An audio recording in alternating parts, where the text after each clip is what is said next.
अजीज़ तलबा और तालबात, Farooq foundation online school के ज़रिए यकसा नसाब के मुताबिक तालीम हासिल करें।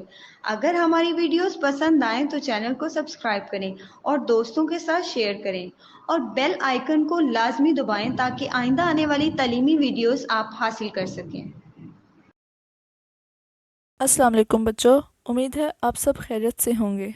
बच्चों, ऑनलाइन स्कूल से आप मुकम्मल तालीम हासिल करके बोर्ड का इम्तहान बराए जमात नहम और दहम बेहतर तौर पर पास कर सकते हैं। आप अपनी उम्र और तालीम के मुताबिक मज़ीद तालीम हासिल करें। वालिदैन से फ़ोन या कंप्यूटर पर हमारी वीडियोस के ज़रिए तालीम हासिल करने की दरख्वास्त करें। रोज़ाना 1 से 2 घंटे ऑनलाइन पढ़ाई करें और जब आप स्कूल जाएंगे तो आपको मज़ीद किसी मदद की ज़रूरत नहीं होगी। इस तरह पढ़ाई करके अपना वक्त और वालिदैन के अखराजात में बचत कर सकते हैं। ऑनलाइन स्कूल की कोई फ़ीस नहीं है, आप जूम पर भी क्लासेस का फ़ायदा उठा सकेंगे। हर मजमून की मुकम्मल तालीमी वीडियोस मौजूद हैं। Students, today we are going to study about the English grammar portion, means the composition, translation, grammar, stories, letter, etc. As you know, the grammar portion is very important in our English 9th class, so we are going to discuss it one by one. First of all, sentence. What is sentence? A sentence refers to a group of words that expresses a complete thought. A sentence necessarily contains a subject and a verb. There are 4 types of sentences. Sentence जो है बेटा एक ऐसी अल्फाज का मजमुआ होता है जो हम किसी सामने वाले शख्स को अपने ख़यालात का इजहार करने के लिए उन अल्फाज को इस्तेमाल करते हैं, ठीक है। और ये जो सेंटेंस है इसके अंदर सब्जेक्ट और वर्ब जो है ये लाजमी तौर पर होते हैं और इसकी मुख्तलिफ़ इक़साम है, यहाँ पर 4 बताई गई हैं। First one is declarative sentence. Declarative sentence state information and facts. A declarative sentence ends with a full stop. This article is mainly written in the declarative sentence. एक ऐसा जुमला जिसके अंदर हकीकत पर मबनी या दुरुस्त इंफॉर्मेशन के साथ बात की जाए और वो हमेशा फुल स्टॉप के साथ एंड हो जाए। For example, the child is sleeping on the floor. बच्चा जो है वो फर्श पर सो रहा है। Radium was discovered by Marie Curie. The dog barks. Next one is phrase. What is phrase? A phrase is a group of words that does not convey a complete thought. As phrases do not express a complete idea, they can't stand alone. Phrase जो है ऐसे अल्फाज का मजमुआ जो कि मुकम्मल जो है अपने इजहार ख्याल नहीं करते और ये मतलब कि क्योंकि मुकम्मल इजहार ख्याल नहीं रखते इसलिए ये अकेले जो हैं वो नहीं हो सकते, उसके साथ किसी ना किसी चीज़ का होना ज़रूरी है। They can only be used as part of sentences. ये सेंटेंस का हिस्सा हो सकते हैं लेकिन इसको हम मुकम्मल सेंटेंस नहीं कह सकते। इट लैक्स अ सब्जेक्ट और अ वर्ब. इसके अंदर या तो सब्जेक्ट की कमी होगी या फिर वर्ब की कमी होगी और कुछ केसेस में दोनों की कमी होती है। Therefore it can not form a predicate. The English language there are 5 main kinds of phrases. हाँ जी, इंग्लिश लैंग्वेज के अंदर 5 काइंड की फ्रेजेस होते हैं। फॉर एग्जाम्पल्स दी हुई है यहाँ पे। कुछ नाउन फ्रेज दी हुई है, ये क्या करती है, give information about the noun. Noun के बारे में इंफॉर्मेशन देती है। For example, a cute baby, old lady, many of the theories, hot summer day, some teachers etcetera. Next, verb phrase की एग्जांपल दी हुई है, gives more meaning to the verb. Verb के बारे में वर्ब को मुकम्मल वजाहत के साथ पेश करती है। She has been eating, was walking, had to be hospitalised, singing a song etcetera. Next है adjective phrase. Gives information about the adjective. Adjective के बारे में इंफॉर्मेशन दे रही है, जैसे कि उसकी खसूसियात को बढ़ाकर बता रही है। Very pretty, terrible, long, not very healthy etcetera. ठीक है। नेक्स्ट बेटा, आपकी आसानी के लिए यहाँ पर डिफरेंस बताया हुआ है फ्रेज़ में और सेंटेंस में. A phrase is a group of that does not express a complete thought. हाँ जी, हम पहले डिस्कस कर चुके हैं कि फ्रेज़ जो है एक ऐसा वर्ड्स का ग्रुप है जो कि मुकम्मल तौर पर अपने इजहार ख्याल नहीं करता. A sentence is a group of words that expresses a complete thought. उसके कंपैरिजन में सेंटेंस एक ऐसा ग्रुप ऑफ वर्ड है जो कि मुकम्मल तौर पर इजहार ख्याल कर रहा होता है बात के बारे में. नेक्स्ट है, a phrase does not have a subject और प्रेडिकेट और बोथ। फ्रेज के पास या तो सब्जेक्ट नहीं होगा या प्रेडिकेट नहीं होगा या फिर दोनों ही नहीं होंगे। और सेंटेंस के पास क्या होगा, a sentence has both subject and predicate. Sentence के पास सब्जेक्ट भी होते हैं और प्रेडिकेट भी होते हैं। Next, a phrase does not give complete information about the subject और प्रेडिकेट। फ्रेज जो है वो कंप्लीट इन्फॉर्मेशन नहीं देती सब्जेक्ट के बारे में या प्रेडिकेट के बारे में। अब ये सब्जेक्ट और प्रेडिकेट क्या होता है ये हम आगे डिस्कस करेंगे। A sentence gives complete information about the subject and the predicate. और सेंटेंस जो है वो उसके ऑपोजिट मुकम्मल इन्फॉर्मेशन दे रहा होता है, कंप्लीट इन्फॉर्मेशन दे रहा होता है। A phrase does not begin with the capital letter and with punctuation mark. Phrase जो है वो कैपिटल लेटर से स्टार्ट नहीं होता और पंक्चुएशन मार्क के साथ एंड होता है। और सेंटेंस क्या होता है, a sentence begins with capital letter and ends with a full stop question और एक्सक्लेमेशन मार्क। सेंटेंस जो है वो कैपिटल लेटर से स्टार्ट होगा और एंड कैसे होगा, या तो उसके लास्ट पे एक्सक्लेमेशन मार्क होगा या फिर क्वेश्चन मार्क होगा या फिर फुल स्टॉप होगा। आई होप आपको इस कंपैरिजन की समझ आ गई होगी सेंटेंस और फ्रेज में। Now we are going to discuss about the subject. That what is subject? A subject is a part of a sentence that contains the person or things performing the action in a sentence. हाँ जी, किसी भी काम को करने वाला जो शख्स होता है या कोई चीज़ है उसको हम क्या कहते हैं, सेंटेंस कहते हैं। ठीक है। फॉर एग्ज़ाम्पल यहाँ पर साथ साथ उन्होंने वर्ब के बारे में बताया हुआ है, उसकी डेफिनेशन हम आगे करेंगे। एग्जाम्पल देख लेते हैं। For example, Jennifer walked to the store. तो जेनिफर जो है वो स्टोर की तरफ गई, तो जाने वाला कौन था, जेनिफर। ठीक है ना, तो ये जेनिफर क्या है, सब्जेक्ट है। अब यहाँ पर देखते हैं नेक्स्ट में, after lunch I will call my mother. मैं अपनी मम्मा को या माँ को कॉल करूँगी, कब, आफ्टर द लंच। तो यहाँ पर कॉल करने वाला कौन है, मैं, मीन्स आई जो है ये सब्जेक्ट को रिप्रेजेंट कर रहा है। ठीक है। You were a great singer. तुम एक अच्छे मौसीकार हो या सिंगर हो, तो यहाँ पर यू जो है ये सब्जेक्ट को रिप्रेजेंट कर रहा है, काम करने वाला। Mosquito bytes etch. मस्कीटो जो है मच्छर का जो काटा हुआ होता है वो क्या करता है, इचिंग करता है वहाँ पर, मतलब कि उसको खारिश होना या फिर इरिटेशन हो जाती है उससे। ठीक है। तो यहाँ पर मस्कीटो बाइट जो है ये क्या है, सब्जेक्ट को रिप्रेजेंट कर रहा है। आई होप बेटा आपको सब्जेक्ट क्लियर हो गया होगा कि सब्जेक्ट क्या होता है। नेक्स्ट है एग्जाम्पल्स हैं उससे रिलेटेड। जेनिफर ये हम कर चुके हैं ये सारी एग्जाम्पल्स। ठीक है। तो इसी को यहाँ पर इलेबोरेट करके बताया हुआ है कि सब्जेक्ट जो है वो जेनिफर है, वर्ब क्या है, वॉक है। और यहाँ पर सब्जेक्ट आई है इस वाली एग्जाम्पल में, और विल कॉल ये वर्ब है। यहाँ पर यू जो है ये क्या था, एग्जाम्पल के अंदर ये सब्जेक्ट है और वर्ब जो है वो वर है। यहाँ पर मस्कीटो बाइट जो है ये क्या है, सब्जेक्ट है। Now we move on to the next which one is verb. Verb क्या होता है, a verb is a doing word that shows an action, an event और अ स्टेट। अ सेंटेंस में either have a main verb, a helping verb, or both. In other words, a verb is a word that informs about an action, an existence of something or an occurrence. किसी काम या fail को करने वाला जो शख्स होता है या किसी काम करने की हालत में जो चीज़ होती है उसको हम वर्ब कहते हैं। ठीक है। और यहाँ पर दो किस्म के होते हैं, या तो मेन वर्ब होता है या फिर हेल्पिंग वर्ब होता है, या फिर एक सेंटेंस में दोनों भी हो सकते हैं। ठीक है। तो the verb is the main word into a sentence. No sentence can be complete without a verb. कोई भी फिक्रा जो है वो वर्ब के बगैर कंप्लीट नहीं हो सकता। देख लेते हैं उसकी types. First one is main verb, जिसको हम एक्शन वर्ब कहते हैं। हेल्पिंग वर्ब होते हैं, लिंकिंग वर्ब्स होते हैं, ट्रांजिटिव वर्ब्स होते हैं और इंट्रांजिटिव वर्ब्स होते हैं।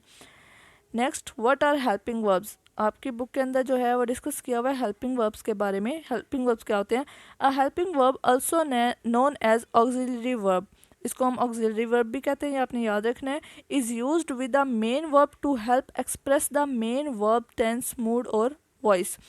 ये मेन वर्ब के साथ इस्तेमाल होते हैं, हेल्प करवाते हैं किस चीज़ को, किसी भी हालत को, किसी शख्स की हालत को, किसी जगह की कैफियत वगैरह को, या काम करने की जो बयान करने के लिए, एक्सप्रेस करने के लिए हम हेल्पिंग वर्ब जो हेल्पिंग वर्ब है उसको मेन वर्ब के साथ यूज़ करते हैं।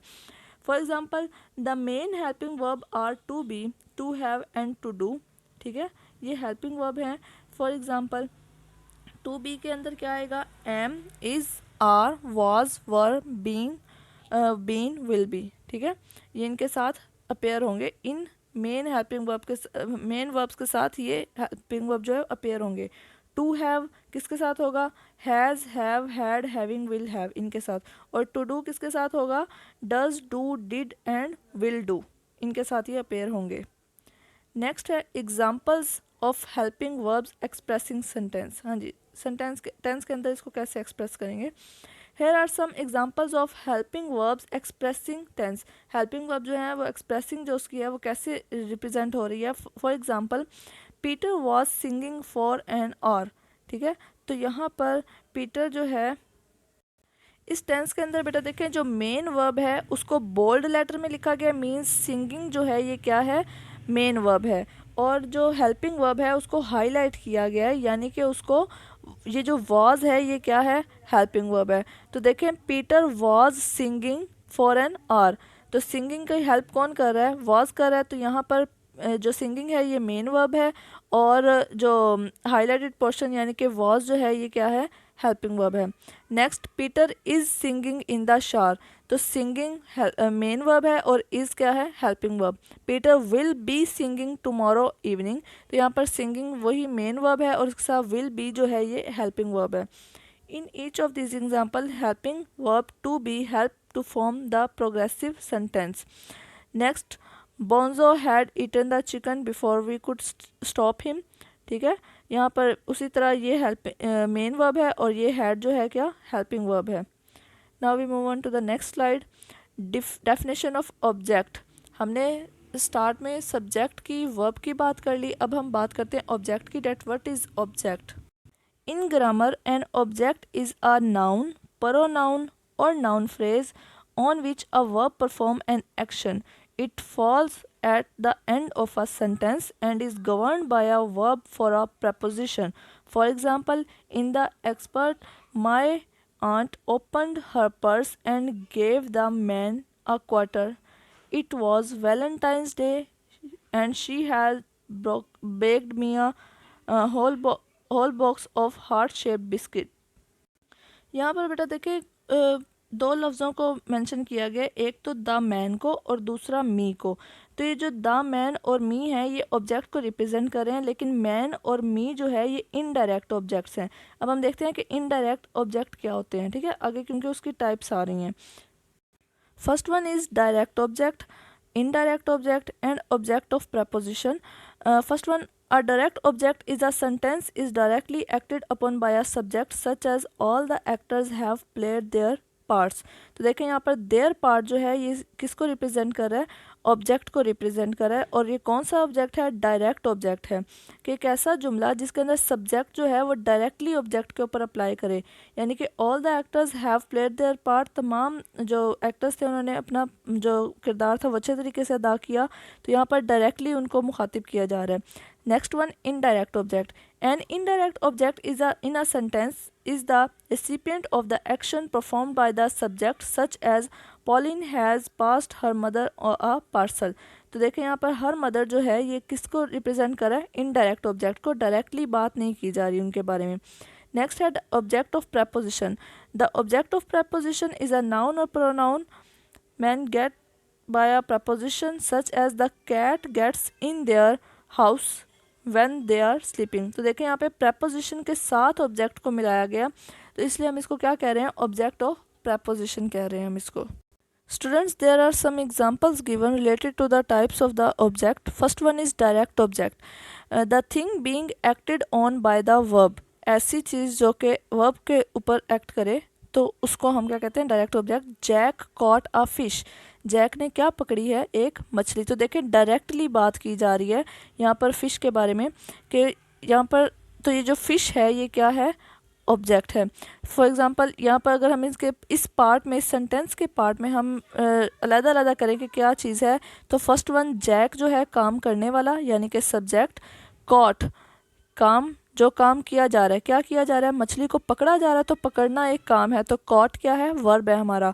और किस चीज़ को पकड़ा जा रहा है, जिस चीज़ के ऊपर काम किया जा रहा है उसको हम ऑब्जेक्ट कहते हैं। तो मछली को पकड़ा जा रहा है तो फिश जो है ये क्या है, हमारा ऑब्जेक्ट है। लेकिन हम उस ऑब्जेक्ट के अंदर हमने टाइप्स उसकी देखनी है, तो हम यहाँ पर देख रहे हैं कि ये जो फिश जो है ये डायरेक्ट ऑब्जेक्ट को रिप्रेजेंट कर रही है, ठीक है। नेक्स्ट है इनडायरेक्ट ऑब्जेक्ट। तो the beneficiary of the action, यहाँ पर काम को लेने वाला जो है उसकी बात की जा रही है। गिव हर द फिश, तो देखें यहाँ पर हर जो है ये इनडायरेक्टली बात की जा रही है, तो इसको हम क्या कहेंगे, इनडायरेक्ट ऑब्जेक्ट कहेंगे।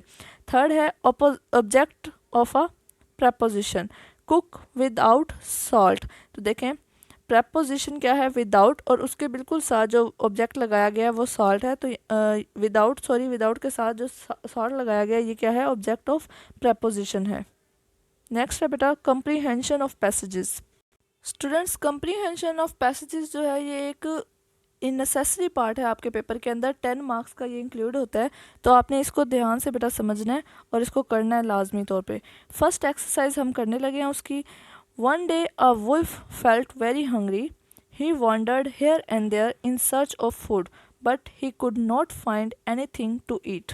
Eight last he saw a flock of sheep in a pasture. He wanted to eat one, but they were guarded by a hound. The shepherd's son was also tending the flock vigilantly. एक रोज़ एक भेड़िया बहुत भूखा था। वो खुराक की तलाश में इधर उधर घूमता रहा, लेकिन उसे खाने के लिए कुछ न मिला। आखिरकार उसने भेड़ों का एक रेवड़ चरागाह में चरते हुए देखा। वो एक को खाना चाहता था, मगर एक शिकारी कुत्ता उनकी हिफाजत कर रहा था। गिडरी का लड़का भी गले की हड्डी चुस्ती से हिफाजत कर रहा था। The wolf found himself helpless. At last he hit upon a plan. He hid himself in the skin of a sheep and safely went into the flock. The hound could not find out the wolf in disguise.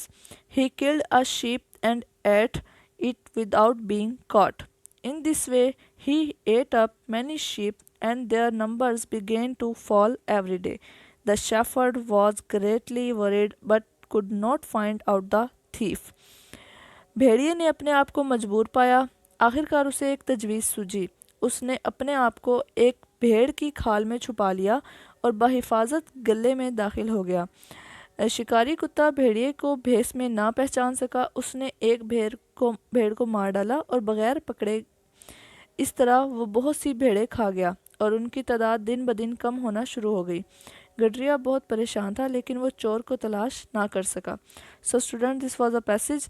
अब हमने इस passage के अंदर से questions के answer निकालने हैं। First question है, why did the wolf wander about?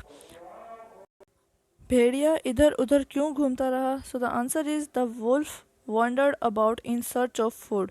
भेड़िया खुराक की तलाश में इधर उधर घूमता रहा। Next one, did he find anything to eat? क्या उसे खाने के लिए कुछ मिला? No, he did not find anything to eat. नहीं, उसे खाने के लिए कुछ नहीं मिला। Next question, why was the wolf helpless? भेड़िया जो था वो मजबूर क्यों था? So the answer is the wolf was helpless as the flock was guarded by a hound. भेड़िया बेबस इसलिए था क्योंकि एक शिकारी कुत्ता जो था वो गले की हिफाजत कर रहा था। Next, how did he get into the flock? वो गले में दाखिल कैसे हुआ? Answer is he put on the skin of a sheep and went into the flock unchecked. उसने एक भेड़ की खाल पहनी और गले में बगैर जांच पड़ताल के दाखिल हो गया। Next, why was the shepherd worried? जो गडरिया था वो क्यों परेशान था?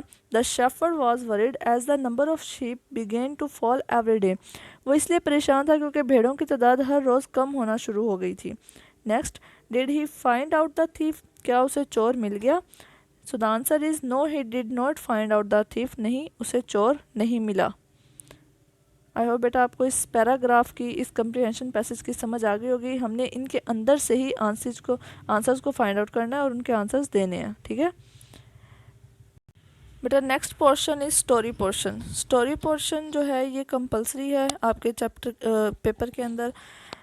First one is farmers and three sons. किसान और उसके 3 बेटे, ठीक है। इस टाइटल से भी आ सकती है आपकी स्टोरी, या यूनियन इज स्ट्रेंथ, इस टाइटल से भी वो स्टोरी आपसे पूछ सकते हैं। तो हम यहाँ पर स्टोरी देख लेते हैं। Old farmer had 3 sons. They were always quarreled with each other and that made the farmer unhappy. He tried to bring them to their senses but failed. Actually, they had no unity. At last, he designed a plan. One day, he called all his sons and asked them to bring a bundle of sticks. एक किसान के 3 बेटे थे और वो हमेशा आपस में लड़ते झगड़ते रहते थे, जिसकी वजह से किसान जो था बहुत नाखुश रहता था।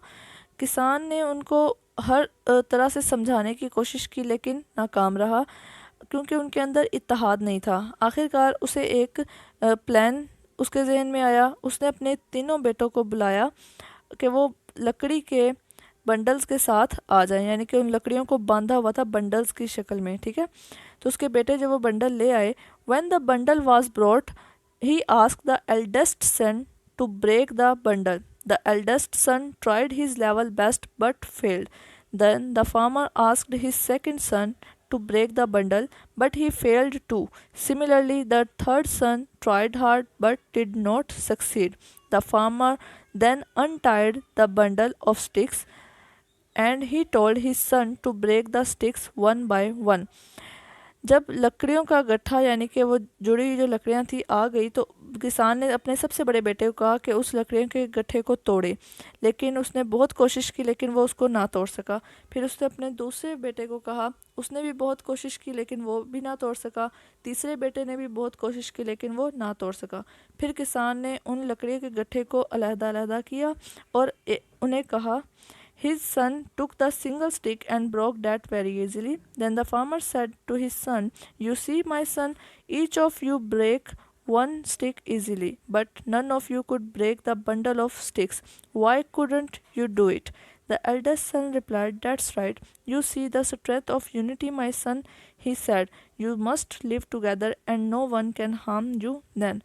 After this, the son perceived the message of their parents and they lived in peace. The farmer became happy. लकड़ियों के गट्ठे को खोलने के बाद उसने अपने बेटों को कहा कि इन लकड़ियों को एक एक करके तोड़ो, तो उन्होंने आसानी से उन लकड़ियों को तोड़ दिया। तब किसान ने कहा कि देखा आपने कि जब वो इकट्ठी थी तब आप उनको नहीं तोड़ सके, लेकिन जब वो अलहदा थी तब आपने उनको आसानी से तोड़ लिया। तो इससे हमें ये सबक मिला, वो अपने बेटे को समझा रहा है कि इससे ये सबक मिला कि इकट्ठे रहने में ही भलाई है, ठीक है। ये इकट्ठे रहने में ही हर किसी का भला है। अगर आप इकट्ठे रहोगे तो आपको कोई भी नुकसान नहीं पहुंचा सकेगा। इस मैसेज को सुनने के बाद उसके बेटे जो हैं उसकी बात मान ली और वो इकट्ठे रहने लगे और किसान जो था वो खुश हो गया। सो टाइटल इसका क्या होगा? Unity is strength. इत्तफाक में या इत्तेहाद में बरकत है। Next one is letter. Letter भी आपके लिए कंपलसरी है। यहाँ पर बेटा आपका फर्स्ट लेटर लिया गया आपकी बुक से। Write a letter to your mother who is worried about your health. अपनी माँ को ख़त लिखना है कि आप उनकी सेहत के बारे में परेशान हैं। First one, examination hall, city लिखना है, दिसंबर मतलब डेट लिखनी है और अपनी मदर को या जिसके नाम लेटर लिखा जा रहा है उसको मेंशन करना है। Dear mother, I have just received your letter. It is the reflection of your priceless love and affection for me. In this letter, you have mentioned that you are so much concerned about my health. A mother's heart is always with her children. A couple of days before we had get together in hostel, cold drinks badly affected my throat and I was running high temperature due to bad throat. Next day, I went to a physician and he gave me such an effective medicine that after having 2 doses I was feeling quite well. A healthy body is the guest chamber of soul, a sick but its prison. By the grace of Allah I am healed and my hearty. Now you need not to worry about my health. I just need your blessing. I shall come to see you next week. Convey my deep regards to all at home. Yours affectionately XYZ. बेटा letter के अंदर जो main portion जो आपने देखना होता है वो फर्स्ट वाला पोर्शन, ये पोर्शन जो है यहाँ पर कोमास का ध्यान रखना है कि एग्जामिनेशन हॉल के बाद आपने कोमा लगाना है, सिटी के बाद यानी कि आपने यहाँ पे फुल स्टॉप लगाना है, डेट के बाद आपने कोमा लगाना है, और जो जिसको आप मेंशन कर रहे हैं लेटर के अंदर डेयर मदर फॉर एग्जांपल, तो यहाँ पर भी आपने लास्ट में कोमा लगाना है। और दरमियान में जो आपका पोर्शन होता है जहाँ पर आप अपना मुद्दा लिख रहे हैं कि आपने क्या बात करनी है, उस मुद्दे को लिखने के बाद जब आप लास्ट पे आते हैं तो वहाँ पर आपने अपने रिगार्ड्स देने होते हैं, ठीक है। और फिर उसके बाद आपने योर्स ओबीडिएंट मतलब कि अफेक्शनेटली, लवली या कुछ इस तरह से अपने इजहार ख्याल करना होता है, ठीक है। और लास्ट पे XYZ, तो ये एक पैटर्न होता है लेटर को लिखने का। आपने जब भी लेटर लिखना है एग्ज़ाम के लिए आपने इस पैटर्न को फॉलो करना है। स्टूडेंट्स, आई होप आपको ग्रामर पोर्शन के अच्छे तरीके से समझ आ गई होगी। बेटा ये आपके होमवर्क है कि आपने लेटर को, स्टोरी को, या हमने यहाँ पर जो कॉम्प्रीहेंशन किया है इसको आपने 1 बाय 1 जैसे जैसे हम लेक्चर वाइज कर रहे हैं आपने इसको याद करना है ताकि आपके लिए आसानी हो। हम इंशाल्लाह नेक्स्ट वीडियोस के अंदर अगला नेक्स्ट यानी कि सेकंड कॉम्प्रीहेंशन करेंगे, सेकंड लेटर करेंगे, सेकंड स्टोरी करेंगे, ठीक है। तो अगर आप फर्स्ट वाला नहीं याद करेंगे तो आपके लिए मुश्किल हो जाएगी। इसी तरह ग्रामर पोर्शन पे भी आपने ख़ास तौर पर फोकस करना है। बच्चों, अगर आपको वीडियोस पसंद आए तो इस चैनल को लाइक और सब्सक्राइब करें ताकि आप आने वाली हर वीडियो से आगाह रह सकें। शुक्रिया।